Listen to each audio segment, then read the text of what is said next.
generations to come.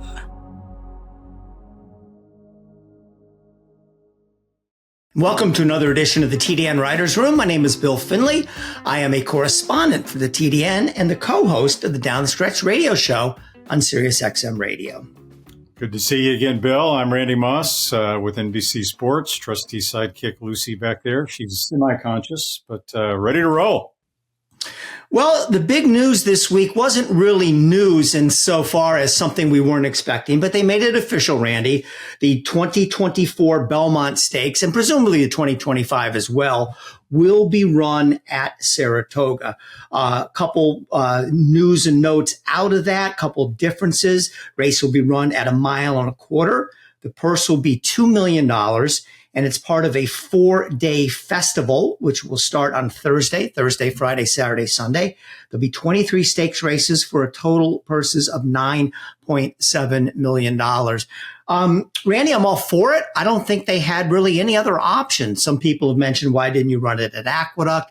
That absolutely wouldn't have worked if you asked me. Some people are wondering, well, why can't you still run it at 1.5 miles, even though the race, if you did that, would start at the 3/8 pole right on top of the far turn. So I think it's going to be fantastic, something we're all going to remember. The final leg of the Triple Crown being run in the Mecca of thoroughbred horse racing. Well, you can probably guess what I'm going to say about this. Run it at Saratoga. I love Saratoga. That's great. It's going to be a totally different vibe, the Belmont Park Stakes and all the races surrounding it at Saratoga. But run it at 1.5 miles. Look, when Belmont was last being remodeled in the 1960s, Naira ran the Belmont Stakes for 5 years at Aqueduct, 1963 through 1967. Both Aqueduct and Saratoga are 1.8 miles in circumference. They started the race on the turn at the 3/8 pole, and it went off for 5 years without incident. Okay. Looking at the two racetracks, you can perhaps make the case that Saratoga is a bit different, because even though they're both 1.8 miles in configuration, Saratoga has a bit of an odd quality in that the back stretch and the home stretch, the track is 100 feet wide, and it narrows pretty dramatically around the turns to about 68 to 70 feet wide. Now, the starting gate that Naira uses is a little less than 60 feet wide. So perhaps Naira feels that would be maybe just a little bit too cramped to put the starting gate out there on the turn. But look, I find it somewhat hypocritical that that the New York Racing Association will go apoplectic when you talk about moving the date of the Belmont Stakes, moving the spacing of the Belmont because of tradition. And yet the Belmont Stakes at 1.5 miles distance is a much longer and, to me, much more important tradition than the actual date of the race as it pertains to the Derby and the Preakness. Like the last 98 years, 97 times the race has been run at 1.5 miles. The only exception in that 98 years was the COVID year of 2020, when, of course, Tis the Law won it at a 1-turn 1.1 miles. Those were extenuating circumstances. So I got no problem with the Belmont Stakes at Saratoga. I mean, you gotta run it somewhere else besides Belmont due to construction.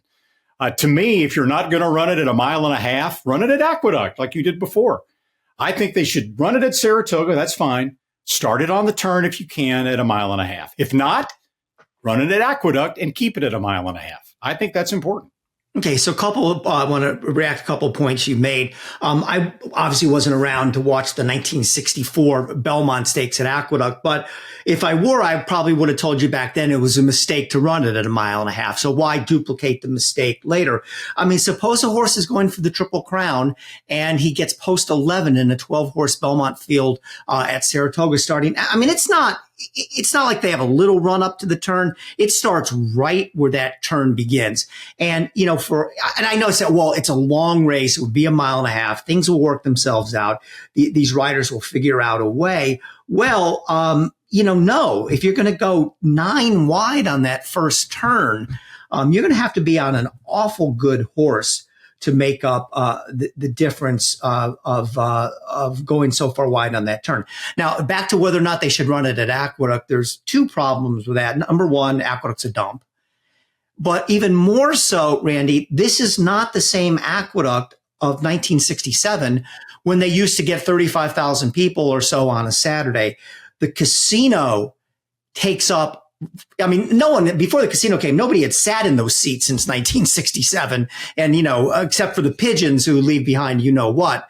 But the casino takes up so much space of the grandstand that even though you think of Aqueduct as this massive structure, I don't know exactly how many seats it has, but it would be a very small number. You're not going to get 100,000 people to come out for a non-Triple Crown year, Belmont Stakes, especially at Aqueduct. But, I think even to accommodate a crowd of maybe 40,000, 45,000, I don't know if Aqueduct could do that. No, it all comes down to the lesser of two evils. Right. Do you start the race at 1.5 miles on the turn, or do you drop the distance down to 1.25 miles? All you heard was hand-wringing about the prospects of spacing out the Triple Crown races. Oh, if there's a Triple Crown, there'll be an asterisk. It'll cheapen the accomplishment, which is bogus because the Preakness Stakes would actually become a tougher race to win if the races were spaced out. But what would be more of an asterisk? A Belmont Stakes at 1.25 miles as opposed to being the test of the champion at 1.5 miles? You've already proven that the horses can handle 1.25 miles in the Kentucky Derby. You're not proving anything distance-wise by running the Belmont Stakes at 1.25 miles. And I know it's temporary while Belmont is being remodeled. But to me, it just comes down to the lesser of two evils. And I think the bigger evil in this situation, in my opinion, is running the Belmont Stakes at 1.25 miles. Well, I agree with you about the spacing of the Triple Crown races, and I see the point you're trying to make. Just for fun, a couple of notes. This will be the 5th racetrack the Belmont has been run at: Saratoga, Belmont, Aqueduct, Morris Park, and Jerome Park. And also, we're talking about distances. You mentioned it was 1.8 miles during the COVID year. For a while, it was at 1.3 miles. Matter of fact, Sir Barton, the first Triple Crown winner, won 1.3 miles Belmont Stake. It's also been run at 1.25 miles. Now, Randy, I know you bleed NBC peacock colors and would like nothing more than to be covering that Belmont at Saratoga. But when I saw the hotel prices, I think maybe NBC is, okay, Fox, you can have it. Take a guess, the Adelphi Hotel. Now, granted, this is one of the premier hotels in town. I went on their website this morning. They only have one room left. It's a suite for the 4 days. Take a guess at how much it is per night. A suite. All right. First of all, if NBC was doing the Belmont Stakes from Saratoga, we'd be staying in Schenectady, I think. Not that NBC's cheap, but it's just that the room rates are so expensive. I actually looked into the Adelphi once upon a time on the thought that maybe I would just pay the difference and stay at the Adelphi and get that nice experience. And during the regular Saratoga meet, it was something like $1,000 a night. So now you're talking about a suite on Belmont Stakes at Saratoga Day, $2,500. $4,026. $4,000 a night, $16,000 for the full 4 years. The Embassy Suites, a more mainstream hotel. Embassy Suites are nice, but they're kind of standard fare. $1,467. Wow. For the 4 nights. So if you're going to go to if you don't live in the capital area and you're planning to go for the Belmont Festival, you better pack a lot of money in that wallet, because it is not going to be cheap. And we don't even know yet what NYRA is going to charge for the packages, which I'm sure will be for the whole 4 days. I don't think they're going to let you just pick and choose that sort of thing. But we have a little different opinions on this. I think it's going to be a hell of a lot of fun. I don't think it should be run at 1.5 miles, but gives us good stuff to talk about, Randy. And looking forward to the 2024 and not 100% sure 2025 Belmont being run at Saratoga. It'll be interesting, and the bottom line is it'll be a lot of fun to have those races run at Saratoga. As always, the TDN Writers Room is brought to you by Keeneland, which has cataloged 1,401 horses, plus dozens of supplemental entries for the 67th January Horses of All Ages sale. That will cover 4 sessions from January 8th through 11th, 2024. Of course, and the catalog includes broodmares, broodmare prospects, newly turned yearlings, horses of racing age, stallions, and stallion prospects. Book 1 will be Monday and Tuesday, the 8th and 9th. Book 2, Wednesday and Thursday, the 10th and 11th. Each day the session begins at 10 a.m. At Keeneland, a horse will always be measured in hands. Hands that see, that sense, that speak. Hands that hold our sport to a higher standard. Not for our sake, but for theirs. For the love of the horse, for generations to come. The TDN Writers Room, also brought to you by the Fast Sires of WinStar Farm, as always, the sponsor of our Fastest Horse of the Week segment. There are fast sires, and there were sires who were fast. And Life is Good certainly falls into the latter category. Among sons of Into Mischief that are standing at stud, Life is Good has the most triple-digit buyer speed figures, 9. It's got the highest buyer speed figure, 112, and as a stallion, he bred 192 mares in 2023, and Life is Good has a new fee in 2024 of $85,000. Life is Good, not just good, he's brilliant, and he stands at stud at WinStar Farm. Fastest Horse of the Week. No triple-digit buyers last week, but we have a really interesting horse at the top of the list. His name is Touch Upon a Star. He's a Louisiana bred that won the Louisiana Champions Day Classic on Saturday at the fairgrounds.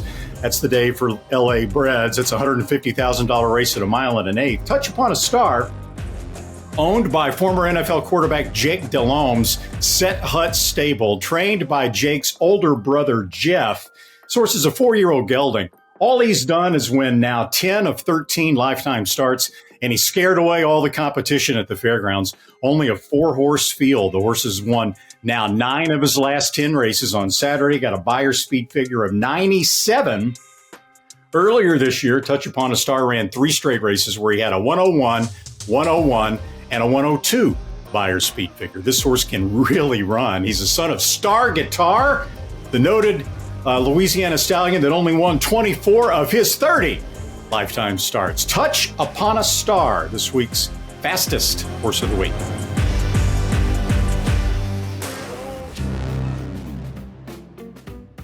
Well, other news made this week, Pat Valenzuela. Well, I remember him. Of course we do. What a great talent he was. And also someone who was remembered for many of his off-track problems. He's 61 years old now, and he's talking about making a comeback. He says he's been galloping horses at Santa Anita and Del Mar, is trying to work his way back into shape. What happened when he last rode in 2016 was he tore his ACL, and that is what kept him out until he said he got a knee replacement surgery. So he hasn't been absent from riding for reasons belonging to substance abuse problems, whatnot. He's very serious about this, Randy. I guess there's a lot of questions to be answered here. One of which he admits is probably the biggest obstacle. He weighs 128 pounds and admits that at age 61, it's a lot harder to take off weight than if you were 21. So can he get down to riding weight? It's one of the questions he's got to answer, but he thinks he can do it. He's going to try. Randy, can P-Val make it back? I don't know what the biggest challenge is, the fact that he weighs 128 pounds or the fact that he's a 61-year-old coming off a blown ACL. When he last rode in 2016, P-Val was not riding at the A-level racetracks. You know, he was trying to knock out a living at some of the smaller racetracks around the country. He's obviously, been a very, very talented rider. The first thing that anyone would think right now when they're looking at this from a distance, P-Val wants to come back and ride again at age 61, is that, and I don't know this for a fact but I don't know P-Val very well, that he needs the money.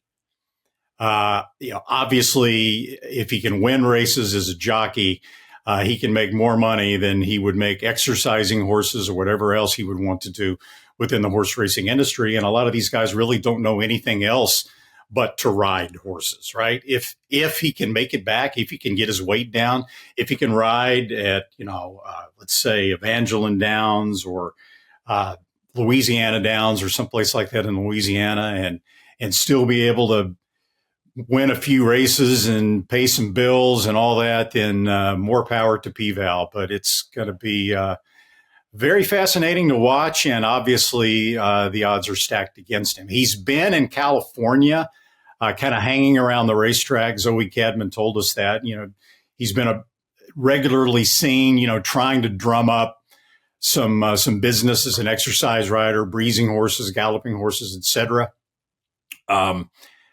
This is unprecedented, really, for a jockey of his stature and his accomplishments to try to come back at this age. But as we said, the odds are really against him. More power to him. Yeah, we'll see what happens. And when he last rode in 2016, it was 7 years ago when he was, so 7 years ago, he would have been 54. He only won 17 races with an 8% winning rate. So that, he's obviously not going to come back to Santa Anita Del Mar and be riding in the grade ones on a Saturday. He doesn't expect that. Another thing, when I wrote the story, I got a text the next day from a jockey who was someone who rode during his era. And he was upset with me for, I think more so from some things I said on the radio show rather than what I wrote, kind of cheerleading a little bit for Pat Valenzuela. And I'm not going to tell you who sent me this, but he said, here is a guy who was blessed with great natural ability and has consistently taken it for granted and squandered it.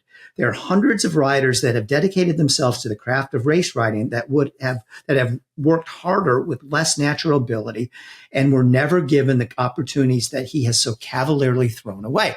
I don't disagree with that, but Randy, that's no reason not to allow the guy to come back. I mean, if the stewards and whatever doctors he's got to pass through say that he's fit to ride, if that's what he wants to do, who is he harming by coming back?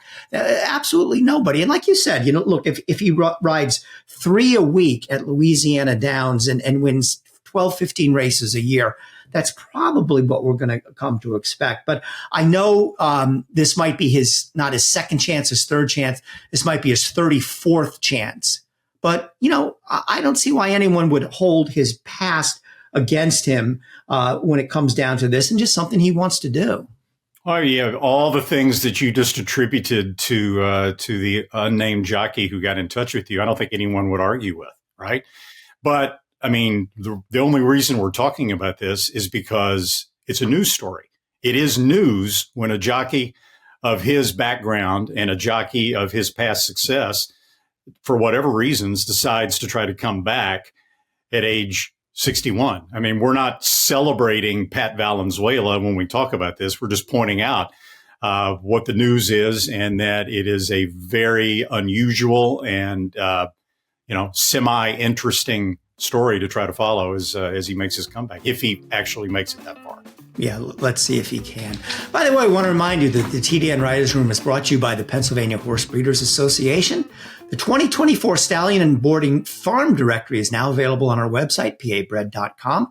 Take a look at the 5 new stallions standing in Pennsylvania for 2024. If you breed to a registered PA sire and become a PA bred, you'll be eligible for a 40% breeder award, up to 40% in owner bonuses, 30 stakes just for PA breds, and 200 restricted races. The last leg of the $1 million 2-year-old PA sired PA bred Stallion Series is set for December 27th with 2 $200,000 races at 1 mile and 70 yards. We'll be right back after this message from the PHBA, and Linda Rice will join us on the Green Group Guest of the Week segment. Stay with us. PA Bred, I think we've built a brand at this point. The state of Pennsylvania has the best breeders program in the entire United States. Angel of Empire wins the Arkansas Derby and wins it clear. Caravel in the Breeders' Cup Turf Sprint.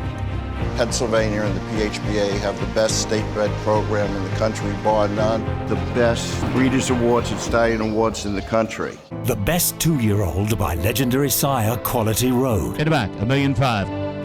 Very, very impressive debut. Cantering home could not have been more impressive. Coast to coast in the American Pharaoh. He's the real deal. Undefeated and unchallenged at 2. He's just too good. He wins the Breeders' Cup Juvenile. Corniche. And now a TDN Writers Room. Welcome to our newest sponsor, the Coolmore Stallion of the Week. And the first Coolmore Stallion of the Week is Corniche, who was an undefeated 2-year-old in 2021 and the 2-year-old champion, of course, the winner of the Breeders' Cup Juvenile, the American Pharaoh, and also his maiden win, 3 for 3 as a 2-year-old. Obviously, he was precocious. Corniche, a son of Quality Road, out of the mare Wasted Tears. He never even got a chance to run on the turf. He might have been quite a turf horse as well, because Wasted Tears won 6 graded stakes, all on the grass. So maybe Corniche will be a switch hitter as a stallion. What does Tom Ryan of SF Bloodstock, former owner of Corniche, think of him? Here's a quote from Ryan. Standing for less than $100,000, Corniche is the best physical first season stud I've seen. He profiles well to get off the mark with early 2-year-olds. Corniche stands at Coolmore USA for a fee of only $25,000. The TDN Writers Room brought to you by The Green Group, a tax consulting and advisory firm specializing in the thoroughbred industry and specializing in saving you money on your taxes. And we welcome in now the Green Group Guests of the Week. Always lots of things to talk about with Linda Rice, who is our guest, but particularly so this year as she's in the midst of a career year for her stable. Matter of fact, we're recording this on a Wednesday. She has 157 wins on the year at the NYRA circuit. She's tracking David Jacobson for the all-time record. Jacobson had 164 wins in 2013. Linda, welcome. And are you going to be able to catch that David Jacobson for the record? Is that something that you're looking forward to, or something that you're really pointing for?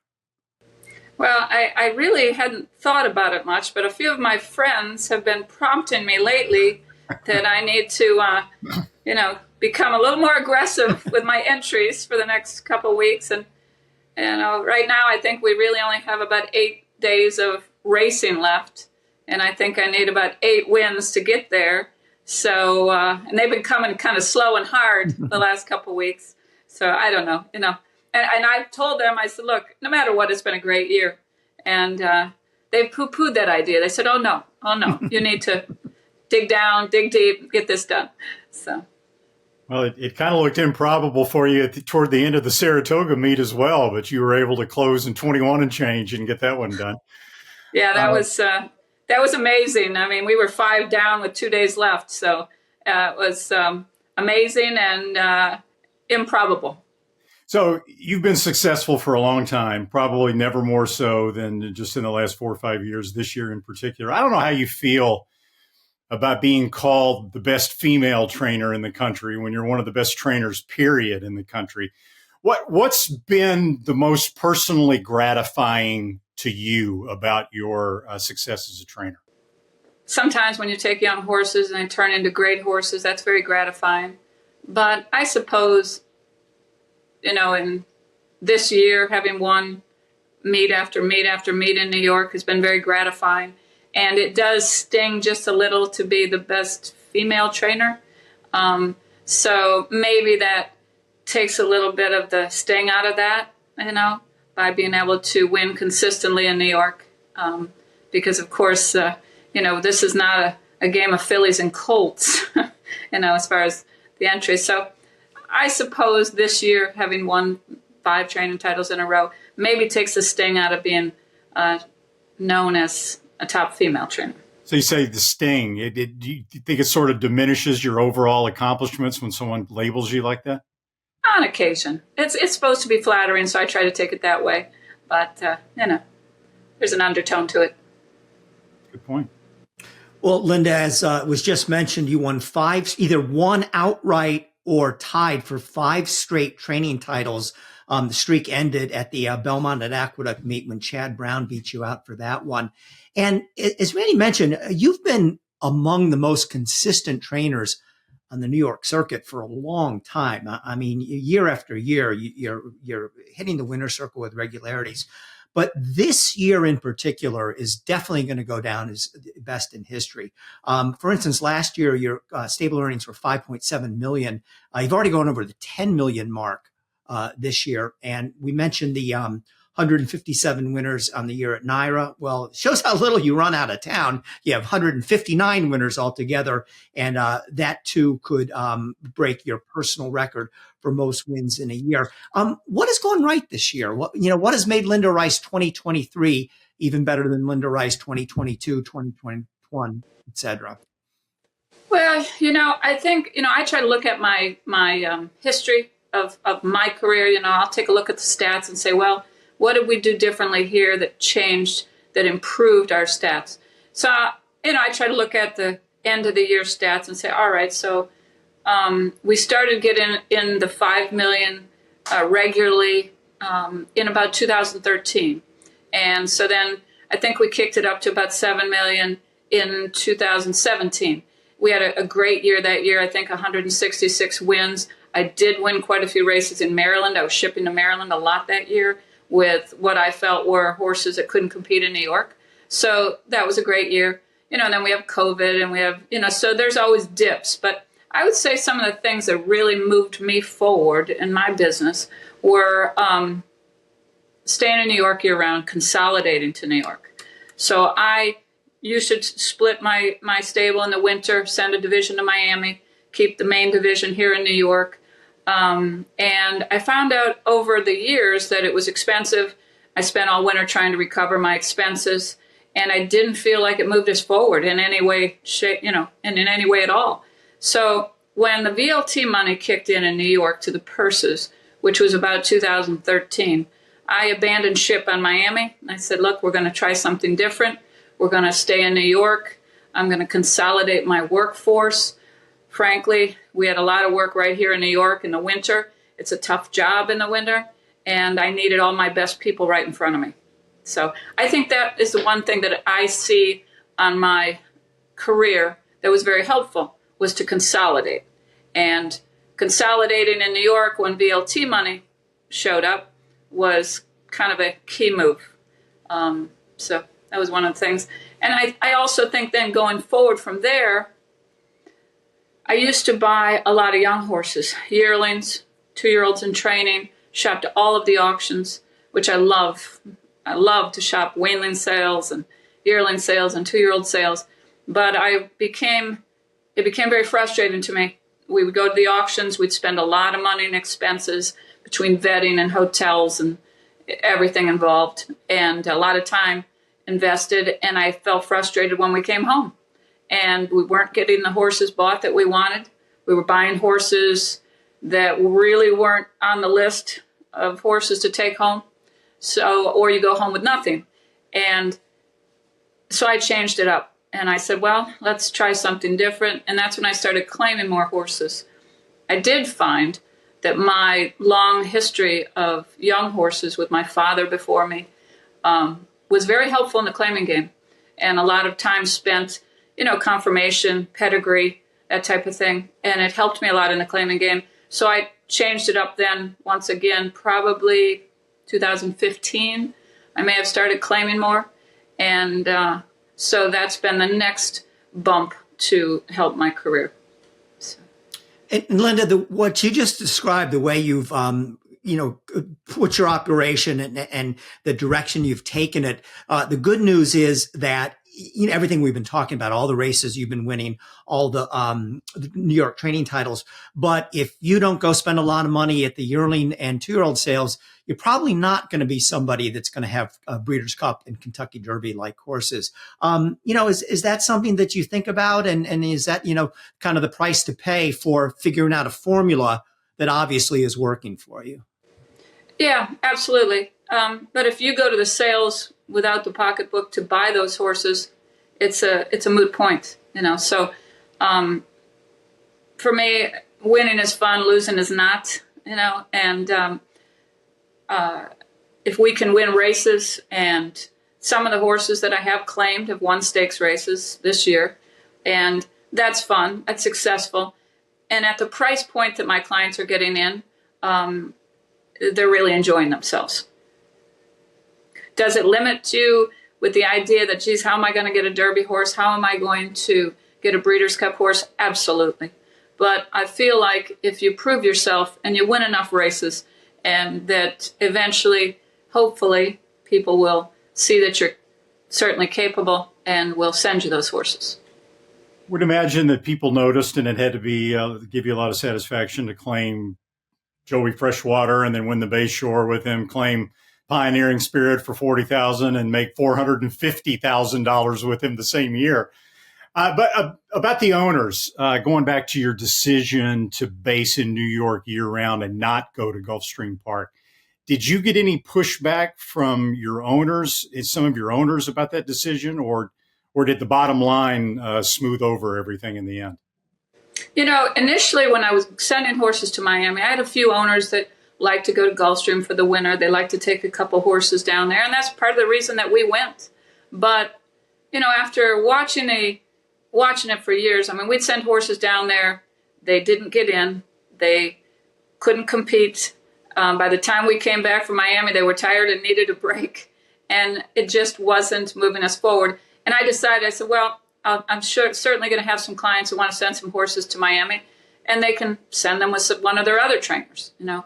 And I also found that people were pretty interested and liked the idea. They wanted to race horses in New York in the winter. They thought the purses were good, the fields were a little shorter, and they were happy to know that I was going to be right here, right in the midst of it, at the barn every day. So it's, you know, it's twofold. You know, I lost a little, but I felt that I gained more.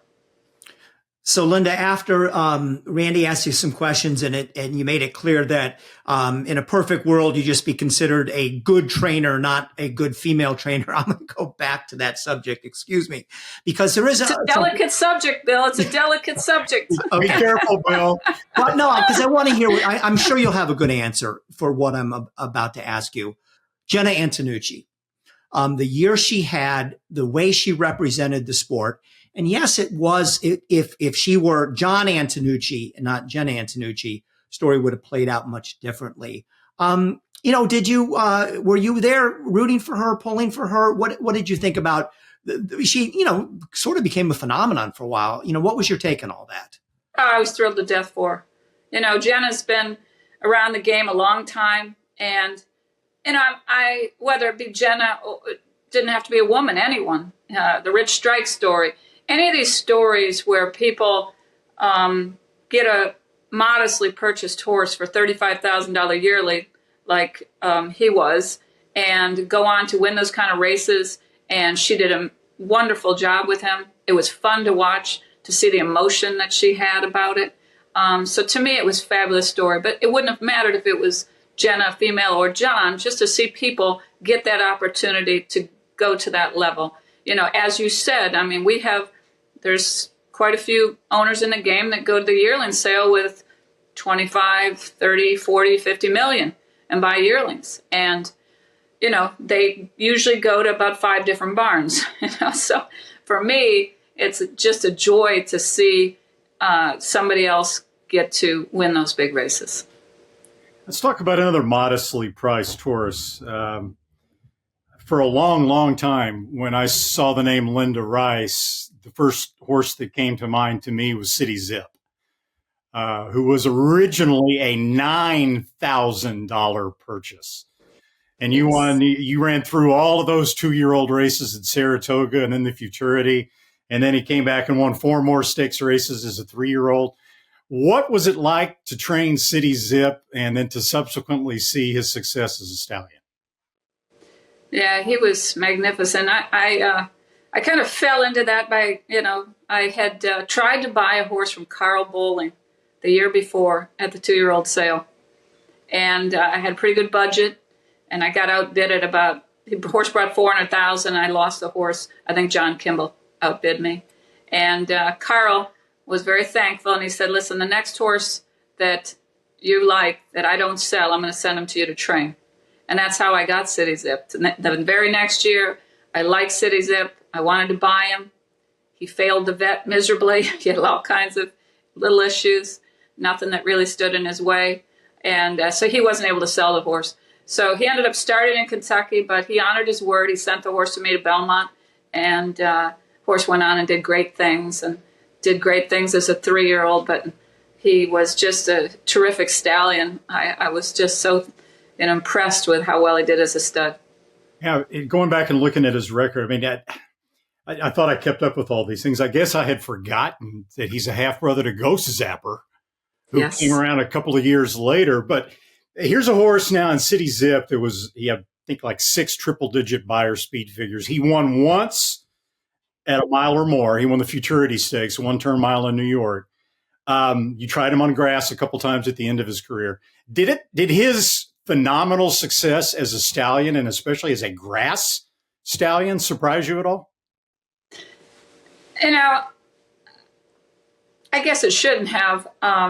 He was a little small and had a lot of imperfections, and but despite all the fact that he was toed out and back in the knee, and he had a lot of imperfections.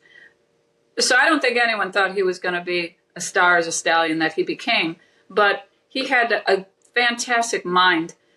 Angel Cordero had said to me, I think Jose Santos rode him for us all the time, and Angel said, I've never seen a horse that could stop and start so many times in a race. He could break from the gates if there was a strong speed horse in there. He would make him chase him, and then you could take a hold of him. Now that horse is already engaged, can't stop his run. He could take back, come again. He was amazing.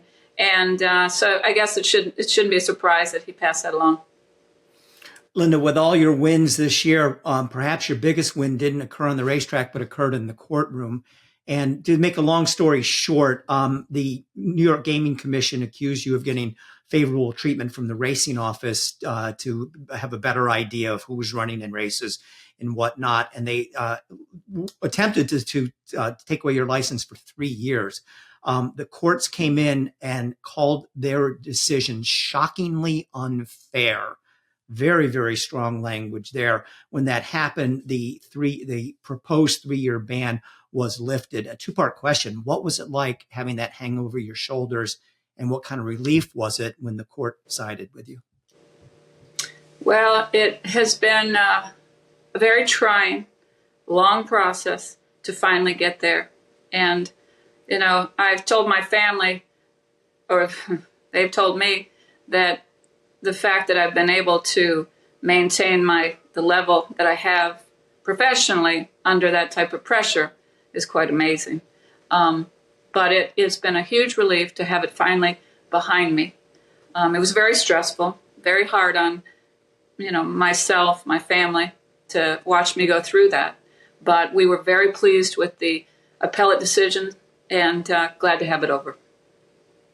Let's talk about some of the horses in your barn right now going forward. I want to ask you about a couple in particular. I was pretty impressed with that New York bred 2-year-old El Grande O that you've got. I mean, he had that off race in the Champagne, but I mean, when you look back on the Champagne, Fierceness was behind him at the finish, and look what turned out there. What's in the future for El Grande O, and could we see him back against Open Company maybe in one of the Triple Crown prep races?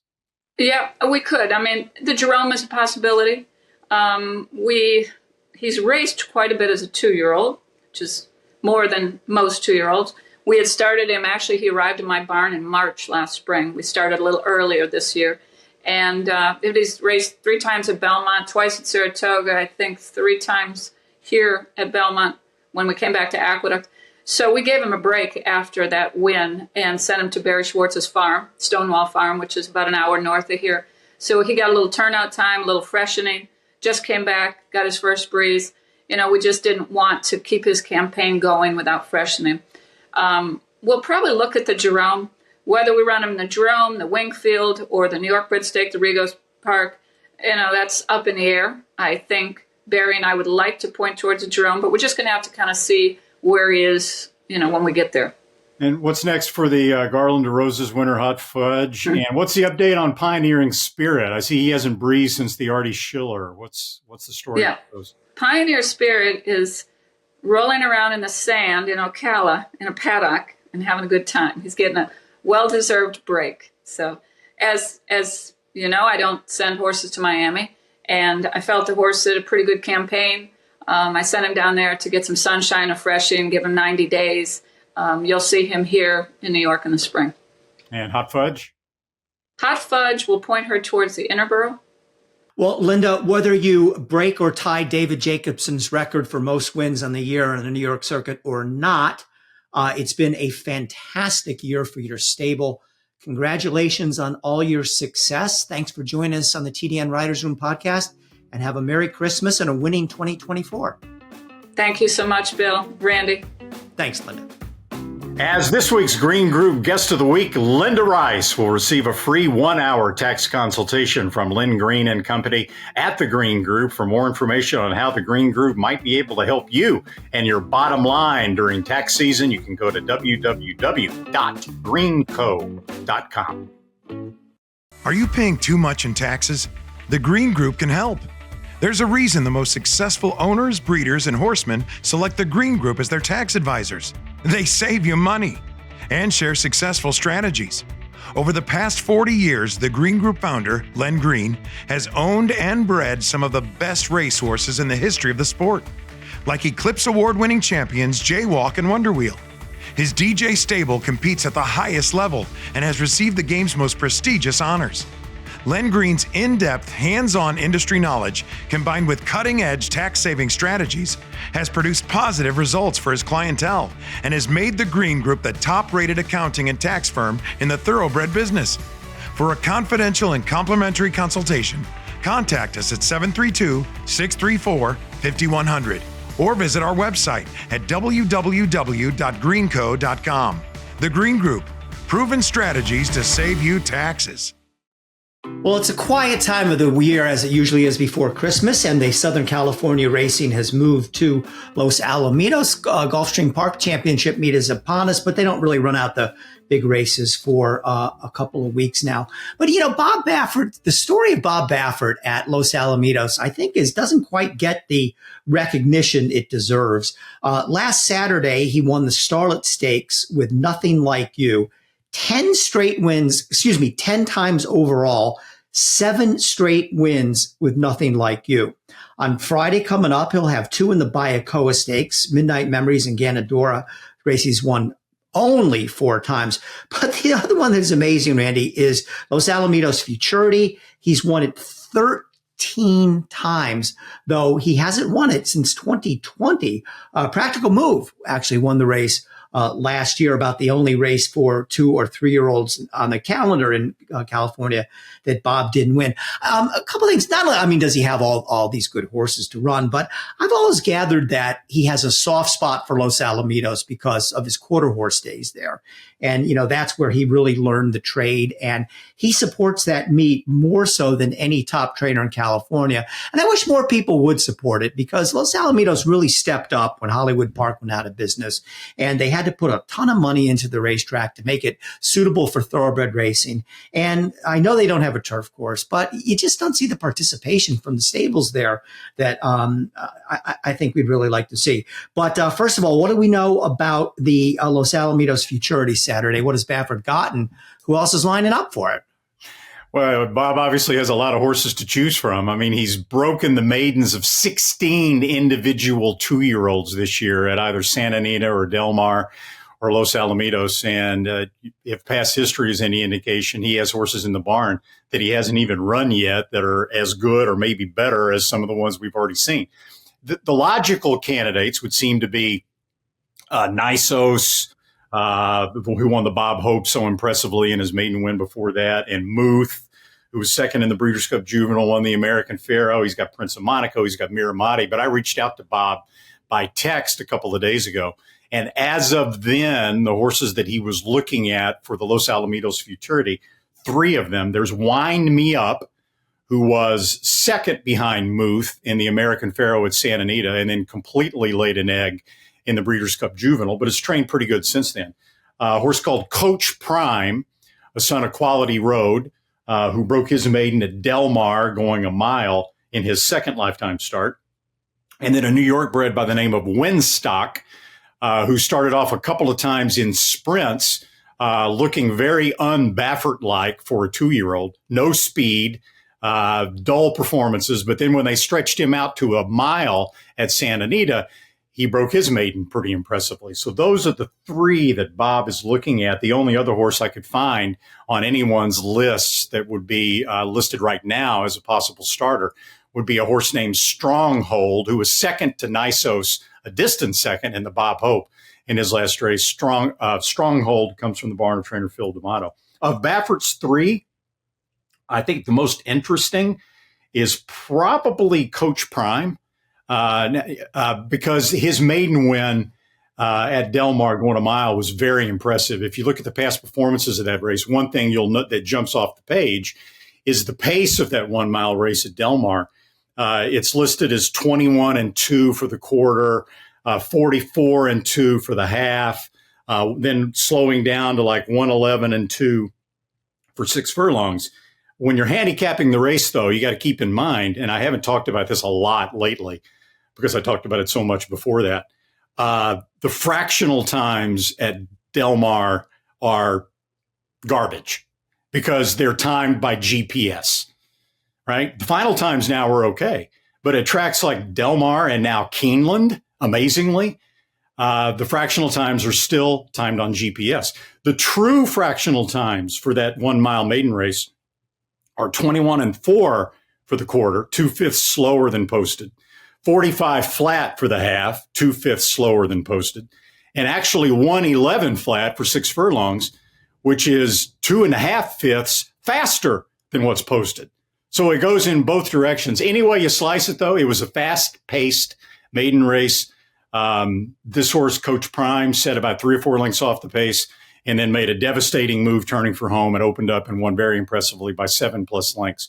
So he might wind up being the favorite in the Los Alamitos Futurity. But Bob's got 3 that he's looking at to try to get his 14th, amazingly, his 14th win in that race.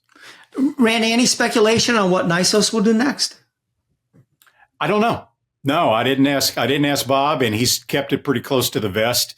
As Bob does, Bob goes a lot by feel, by the way the horses are training, by, the cues that the horses give him visually in their most recent workouts. And he'll wait until the last minute to decide whether to run a horse in a stake. Heck, whether to put a horse on a plane and ship him to Arkansas to run in some of those races, which he always supports as well at Oaklawn Park.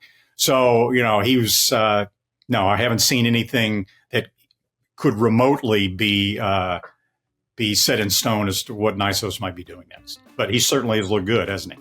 Yeah, he certainly has. Speaking of Coach Prime, the TDN Writers Room is brought to you by XBTV.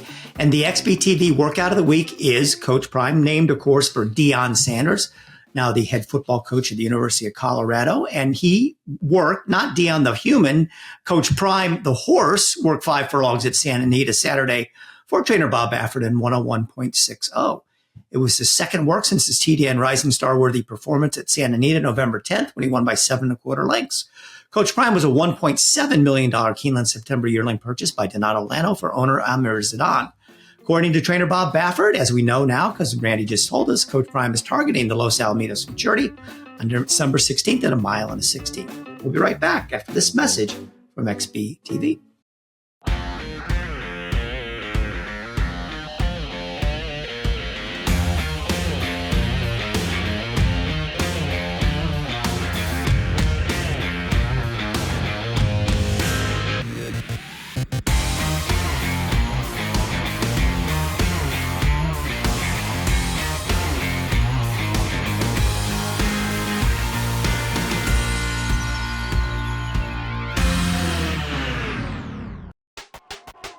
All the thrills. Fraction of the bills. Experience the power of the partnership. Change your life, make new friends, and compete at the highest level of thoroughbred racing. West Point Thoroughbreds, the gold standard in racing partnerships. Visit westpointtb.com.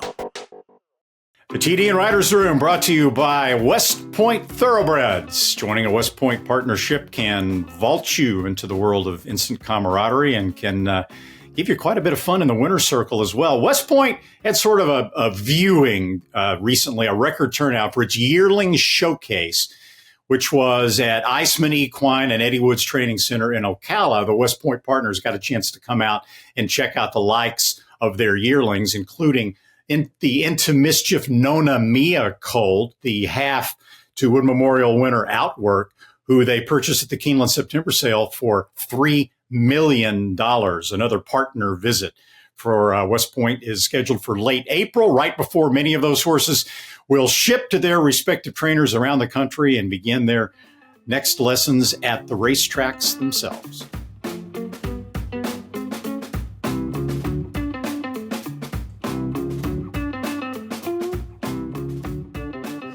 Well, that's a wrap on this week's show. I want to thank my partner, Randy Moss, our Green Group guest of the week, Linda Rice, our producers, Katie Petruniak and Anthony LaRocca, our editors, Aaliyah LaRocca and Nathan Wilkinson, and our mascot, Lucy, right over Randy's right shoulder there. Hi, Lucy. Is that a dog? There you go. Well, that's a wrap, not just for this week, but for 2023. We're going to take our annual 2-week hiatus around the Christmas holidays, and we'll be back the first week in January here with the TDN Writers Room. Thanks for tuning us in. We'll see you in 2024. Merry Christmas, everyone. Merry Christmas.